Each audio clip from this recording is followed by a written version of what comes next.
Do you feel like a helpless friend sometimes? Do you wish you knew what it meant to be a good friend? Me too! I'm Tammy Smith with Family with Purpose, and we have a lot in common. I want to be a good friend, but oftentimes people won't take us up on our offer to let us be a good friend. It's all in the asking, my friend. People, even friends, don't want to put others out or even ask for help. Call it pride or embarrassment, whatever it is. So, as a person who wants to be a good friend, we need to reword our offer. Instead of saying, "Can I bring you dinner?" or "When can I have your kids over to play?" say instead, "I would like to bring you dinner tomorrow night. How about that? Or I take your kids on Saturday." This simple change in wording makes all the difference. It allows you to set limits of what you can do and lets the friend know that you are willing to do it without upsetting your schedule. And most importantly, your offer will be accepted way more with a specific request made. Now, we all want to do something, but sometimes we need a little help in knowing what to do. Good intentions are just that, good intentions. But here are some practical ways we can be a friend who acts on their friendship.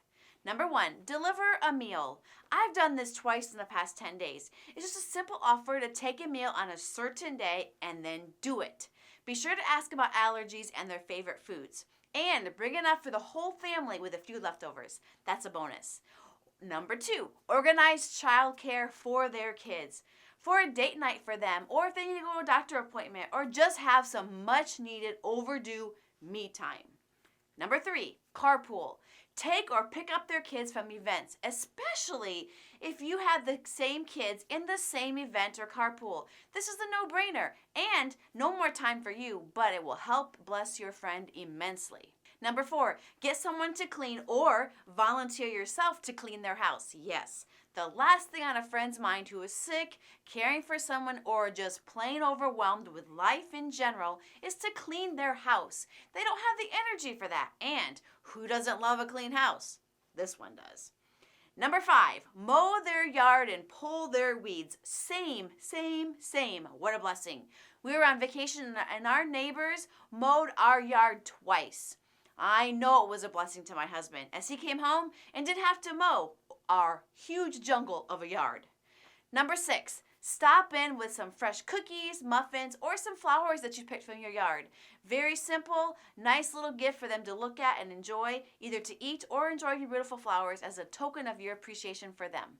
The next one is collect a gift cards, DoorDash, or GRUB Hub cards for the entire family. This will allow them to get food and have it delivered when they are busy and don't want to think about food. This is one that you can recruit several families and friends to help with this one. The next one is give them gift cards/Visa cards to help with extra trips to the doctor appointments and extra expenses that they may have during this time of need. Number 9, make a donation to their favorite charity or cause in their name. Sometimes people don't need material help, but they love a cause or a charity so much this will bless them greatly. And number 10, collect supplies that they may need. School supplies, groceries, cleaning supplies, paper goods, so they don't have to worry about the dishes, etc. Anything that will make their life easier and that you know they like. All of these ways are practical and a blessing. Let's start being a friend in action today. For you know what they say, if you need a friend, then you need to be the friend that you want. This is not why we're good friends, but it does help us all feel loved and to get the help we need from time to time. Be sure to like, share, comment, and subscribe to our channel. We have new, relevant material every week, and we love to help you bless your family so that you can be intentionally growing and thriving together. Until next time, be a friend, be the friend that you want to have in your life, and watch the blessings flow.